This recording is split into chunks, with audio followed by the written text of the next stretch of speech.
वंदे मातरम।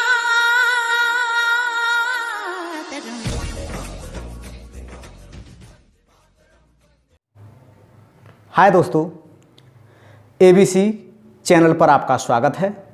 मैं नरेंद्र कुमार कृषि विज्ञान विषय के अंतर्गत एक नई शीर्षक के साथ आपके सामने उपस्थित हूँ।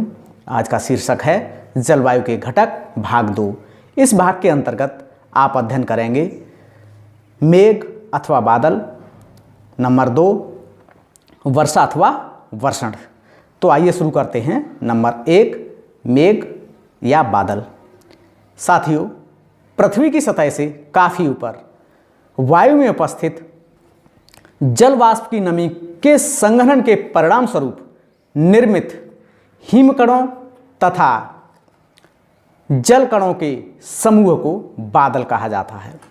साथियों, जब वायु गर्म होकर ऊपर उठती है तो वह रुद्धोष्म ताप परिवर्तन के कारण ठंडी होती चली जाती है और वह इतनी ठंडी हो जाती है कि उसका तापमान उष्मांक से भी नीचे चला जाता है। उस समय उस वायु में उपस्थित जल वाष्प का संघनन होने लगता है और संघनन के परिणाम स्वरूप जल की बूंदें तथा हिमकण के झुंड जब हमको सामूहिक रूप से दिखाई देते हैं तो उन्हीं को मेघ अथवा बादल कहा जाता है।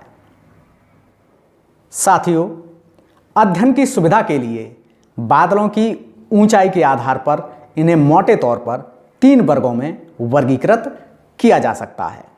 नंबर 1 सर्वाधिक ऊंचाई वाले बादल। इनकी ऊंचाई 6000 मीटर से 12000 मीटर के मध्य होती है। मध्यम ऊंचाई के बादल, इनकी ऊंचाई 2000 मीटर से 6000 मीटर की ऊंचाई के मध्य होती है। तथा नंबर 3 निचले बादल, यह 2000 मीटर की ऊंचाई से कम नीचे होते हैं। आइए सबसे पहले शुरू करते हैं सर्वाधिक ऊंचाई वाले बादल, जिनकी ऊंचाई 6000 से लेकर 12000 मीटर के मध्य होती है।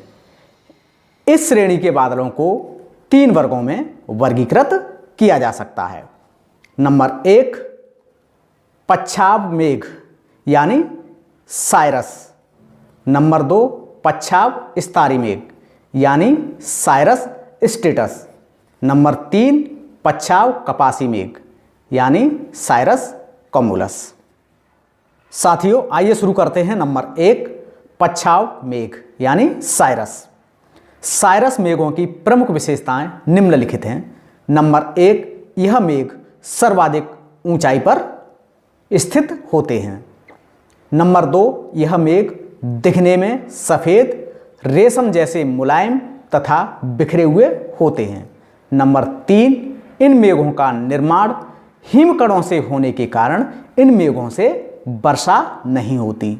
नंबर 4 ये मेघ चक्रवात आने के क्रम में सबसे पहले दिखाई देने वाले मेघ हैं, अर्थात यह मेघ चक्रवात आने के पूर्व की सूचना देते हैं, अतः ये चक्रवात आने के सूचक भी हैं। आइए साथियों चलते हैं नंबर 2 पच्छाव स्तरी मेघ यानी साइरस स्टेटस। साइरस स्टेटस यानी पच्छाव स्तरी मेघों की प्रमुख विशेषताएं निम्नलिखित हैं। नंबर 1 पच्छाव स्तरी मेघ पच्छाव मेघों के नीचे निर्मित होते हैं।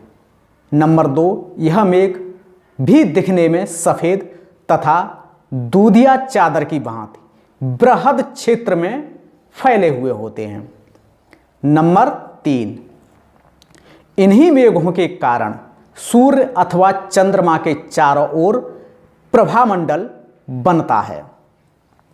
नंबर 4 चक्रवात आने के क्रम में पच्छाव मेघों के बाद पच्छाव स्तरी मेघ ही दिखाई देते हैं, अर्थात चक्रवात के सूचक माने जाते हैं। आइए साथियों शुरू करते हैं नंबर 3 पच्छाव कपासी मेघ यानी साइरस कॉमुलस। पच्छाव कपासी मेघों की प्रमुख विशेषताएं निम्न बिंदुओं द्वारा समझी जा सकती हैं। नंबर 1, इन मेघों का निर्माण 6000 मीटर की ऊंचाई से अधिक ऊपर होता है। नंबर 2, यह मेघ सफ़ेद रंग के छोटे छोटे गोलों के समान दिखाई देते हैं, किंतु कभी कभी इन्हें लहरों के रूप में भी देखा जा सकता है। नंबर 3, इन मेघों का निर्माण छोटे छोटे हिमकणों से मिलकर बना होता है, अर्थात इन मेघों से वर्षा नहीं होती। नंबर 4, इन मेघों के बीच से कभी कभी नीले रंग का आकाश दिखाई देता है। आइए शुरू करते हैं मुख्य बिंदु नंबर 2, मध्य ऊंचाई के मेघ। इनकी ऊंचाई 2000 मीटर से लेकर 6000 मीटर की ऊंचाई के मध्य होती है। यह मेघ अपनी विशेषताओं के आधार पर 2 वर्गों में वर्गीकृत किए जा सकते हैं।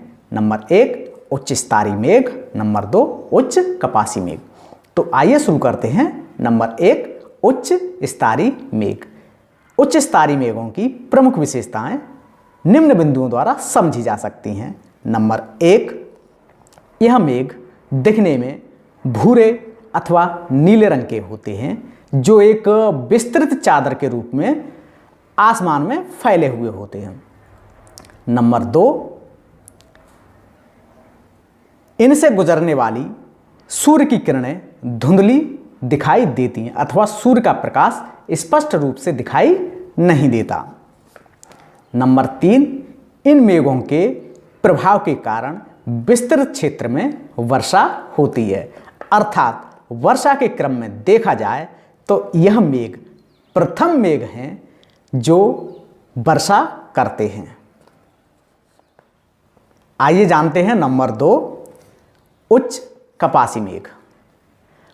उच्च कपासी मेघ दिखने में सफ़ेद अथवा भूरे रंग की धब्बों के समान दिखाई देते हैं। यह आसमान में एक महीन चादर के रूप में विस्तृत होते हैं। आइए साथियों शुरू करते हैं मुख्य बिंदु नंबर 3, निचले बादल या निचले मेघ। इन मेघों की ऊंचाई 2000 मीटर से कम होती है। यह मेघ अपनी विशेषताओं के आधार पर 5 वर्गों में वर्गीकृत किए जा सकते हैं। नंबर 1, स्तरीय मेघ। नंबर 2, स्तरीय कपासी मेघ। नंबर 3, कपासी मेघ। नंबर 4, कपासी वर्षी मेघ। नंबर 5, वर्षा स्तरीय मेघ। तो आइए शुरू करते हैं। नंबर 1, स्तरीय मेघ। साथियों, स्तरीय मेघों का निर्माण शीतोष्ण कटिबंधीय जलवायु में शीत ऋतु में उस समय होता है जब 2 विपरीत स्वभाव वाली अर्थात ठंडी और गर्म हवाएं मिलती हैं। उस समय इन मेघों का निर्माण होता है। नंबर 2, यह मेघ आसमान में पूरी तरह छाए हुए होते हैं तथा यह दिखने में कोहरे के समान होते हैं। यह मेघ कई परतों के रूप में पाए जाते हैं, इसीलिए इन्हें स्तरीय मेघ कहा जाता है। आइए साथियों शुरू करते हैं नंबर 2, स्तरीय कपासी मेघ। स्तरीय कपासी मेघों की प्रमुख विशेषता निम्न प्रकार है। नंबर 1, यह मेघ साफ मौसम के संकेतक होते हैं। यह मेघ शीत ऋतु में संपूर्ण आकाश को ढके रहते हैं। नंबर 3, इन मेघों का रंग भूरा अथवा सफ़ेद रंग के गोलाकार धब्बे होते हैं। आइए शुरू करते हैं नंबर 3, कपासी मेघ। कपासी मेघों की प्रमुख विशेषता निम्न प्रकार है।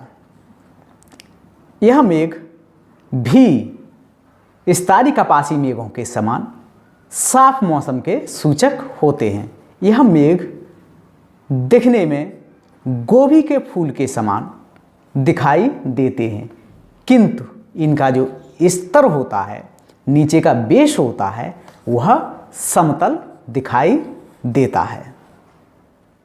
आइए साथियों शुरू करते हैं नंबर 4, कपासी वर्षीय मेघ। कपासी वर्षीय मेघों की प्रमुख विशेषताएं निम्न बिंदुओं द्वारा समझी जा सकती हैं। नंबर 1, यह मेघ काले, घने तथा सघन होते हैं। नंबर 2, यह मेघ एक विशाल मीनार के समान दिखाई देते हैं, जिसकी ऊंचाई कभी कभी 7500 मीटर के आसपास तक हो सकती है। इन्हीं मेघों के प्रभाव से जोरदार वर्षा, तड़ित झंझा तथा ओले जैसी घटनाएं घटित होती हैं। यह मेघ शीतोष्ण कटिबंधीय क्षेत्र में शीत वाताग्र के सहारे होने वाली वर्षा का कारण होते हैं। आइए शुरू करते हैं नंबर 5, वर्षा स्तरीय मेघ। वर्षा स्तरीय मेघों की प्रमुख विशेषताएं निम्नलिखित हैं। नंबर 1, यह मेघ काले, घने रंग के सघन विस्तृत क्षेत्र में फैले हुए मेघ हैं। इन मेघों से सूर्य की किरणें प्रवेश न कर पाने के कारण धरातल पर अंधकार छा जाता है। नंबर 3, इन्हीं मेघों के प्रभाव से वायुमंडल में अचानक आर्द्रता बढ़ जाती है, जिस कारण से शीघ्र ही वर्षा होने लगती है। नंबर 4, शीतोष्ण कटिबंधीय क्षेत्रों में उष्ण वाताग्र के सहारे इन्हीं मेघों के प्रभाव से वर्षा होती है। साथियों, आइए शुरू करते हैं नया शीर्षक, वर्षा या वर्षण। वायुमंडल में उपस्थित जल वाष्प युक्त वायु जब गर्म होकर ऊपर की ओर उठती है, तो वह रुद्धोष्म ताप परिवर्तन के कारण जैसे जैसे ऊंची उठती जाती है, वैसे वैसे उसके ताप में कमी आती जाती है। एक बिंदु ऐसा आता है जब उस वायु का ताप उस अंक से भी नीचे चला जाता है। ऐसी स्थिति में वायु में उपस्थित जल वाष्प की मात्रा का संघनन होना प्रारंभ हो जाता है। यह संघनन जल की बूंदों के रूप में, हिमकणों के रूप में, ओले आदि के रूप में होता है। इन सब का पृथ्वी पर गिरना ही वर्षण कहलाता है, और जब ये बूंदों के रूप में जमीन पर नीचे गिरते हैं तो इन्हीं को वर्षा कहा जाता है। साथियों, वर्षा मुख्यतः 3 प्रकार की होती है। नंबर 1, संवहनीय वर्षा, नंबर 2, पर्वतीय वर्षा, और नंबर 3, चक्रवाती वर्षा। तो आइए शुरू करते हैं नंबर 1, संवहनीय वर्षा। साथियों, संवहनीय वर्षा शुरू करने से पहले आइए जानते हैं संवहन क्या है। साथियों, ऊष्मा स्थानांतरण की 3 विधियां हैं।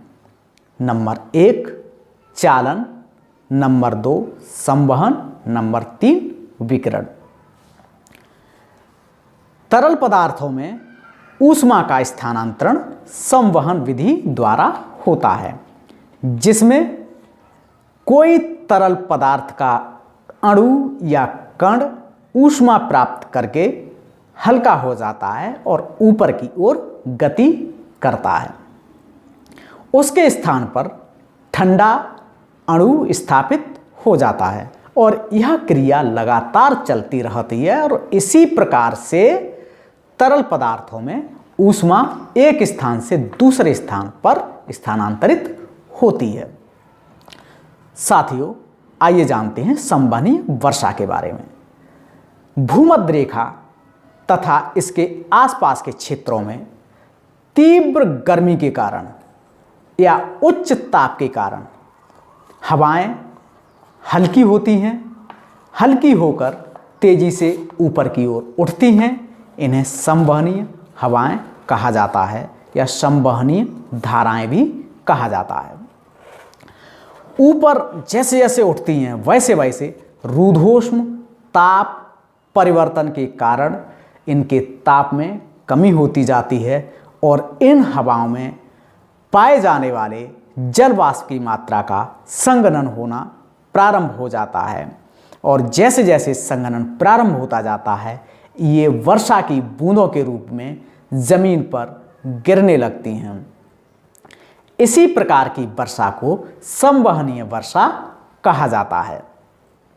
यह वर्षा मुख्यतः भूमध्य रेखा के 5 डिग्री उत्तर और 5 डिग्री दक्षिण के मध्य होती है। कारण यह है कि इन्हीं अक्षांशों के बीच में डोलड्रम पाया जाता है जिसे शांत पेटी कहते हैं और संवहनीय वर्षा मुख्यतः शांत पेटी में सर्वाधिक होती है। साथियों, जिन स्थानों पर संवहनीय वर्षा होती है वहाँ पर 2 से 3 बजे के मध्य बादल बनना स्टार्ट होती हैं और तीव्र वर्षा होती है और 5 बजते बजते वर्षा समाप्त हो जाती है और इसके बाद मौसम एकदम से साफ हो जाता है। साथियों, आइए शुरू करते हैं नंबर 2, पर्वतीय वर्षा। साथियों, जल वाष्प युक्त वायु जब पर्वतों के सहारे ऊपर की ओर ढलानों पर चढ़ती है तो उसके ताप में निरंतर कमी आती जाती है। यह कमी रुद्धोष्म ताप परिवर्तन के कारण व इसके साथ अन्य कारण भी प्रभावी हो सकते हैं। परिणाम स्वरूप ताप में कमी के कारण वायु में उपस्थित जल वाष्प की मात्रा का संघनन प्रारंभ हो जाता है और जब वायु संतृप्त हो जाती है तो उसमें व्याप्त पानी की बूंदें वर्षा के रूप में पर्वतों के ढलानों पर गिरने लगती हैं।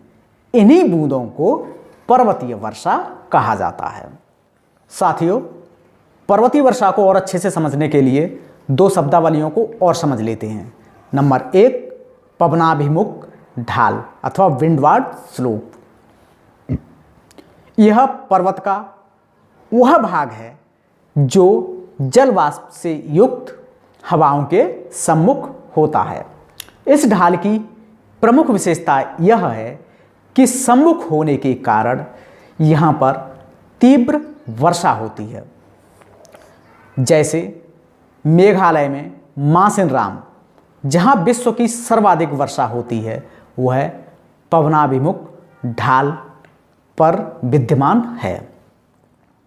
आइए साथियों, जानते हैं शब्दावली नंबर 2, पवनाभिमुख ढाल लीवार्ड स्लोप। यह ढाल विंडवार्ड स्लोप के ठीक विपरीत दिशा में होता है। यह वह स्लोप है जिसके सहारे हवाएं नीचे की ओर उतरती हैं। नीचे की ओर उतरते समय हवा में के वायु दाब में वृद्धि होती है, तापमान में भी वृद्धि होती है। परिणाम यह होता है कि वायु की जल धारण क्षमता बढ़ जाती है। अर्थात ऐसे ढलानों पर वर्षा नाम मात्र की होती है या कभी कभी होती ही नहीं।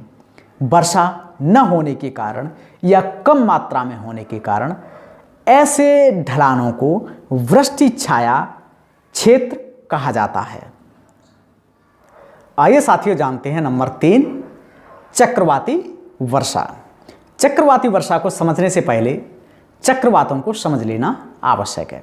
साथियों, चक्रवात मौसम की वह घटना है जिसमें निम्न वायुदाब के ऊपर उच्च वायुदाब की समदाब रेखाएं पाई जाती हैं।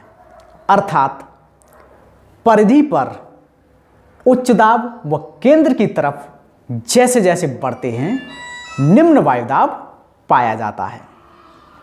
साथियों, ये समदाब रेखाएं जब तेजी से घूमने लगती हैं तो इन्हें चक्रवात कहा जाता है। अर्थात निम्न वायुदाब के ऊपर उच्च वायुदाब की समदाब रेखाएं जब तेजी से घूमती हैं तो इसे चक्रवात कहा जाता है और घूमते समय इनकी गति परिधि से केंद्र की तरफ होती है। साथियों, चक्रवात उत्तरी गोलार्ध में घड़ी की सुइयों के विपरीत घूमते हैं तथा दक्षिणी गोलार्ध में घड़ी की सुइयों की दिशा में घूमते हैं।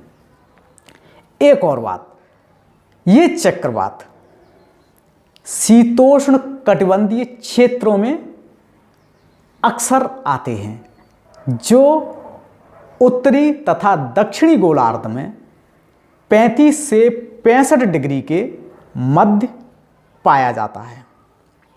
कहीं कहीं इसको 23.5 डिग्री से लेकर 66.5 डिग्री भी माना जाता है। पश्चिम दिशा से पूर्व दिशा की ओर गति करते हैं। इन चक्रवातों के माध्यम से या चक्रवातों के प्रभाव से जो वर्षा होती है उस वर्षा को चक्रवाती वर्षा कहा जाता है। साथियों, इसी के साथ आज की क्लास समाप्त होती है। अगली क्लास जलवायु के घटक भाग 3 में वायुदाब, पाला और कोहरा नामक शीर्षक के साथ आपके सामने फिर उपस्थित होंगे। तब तक के लिए नमस्कार।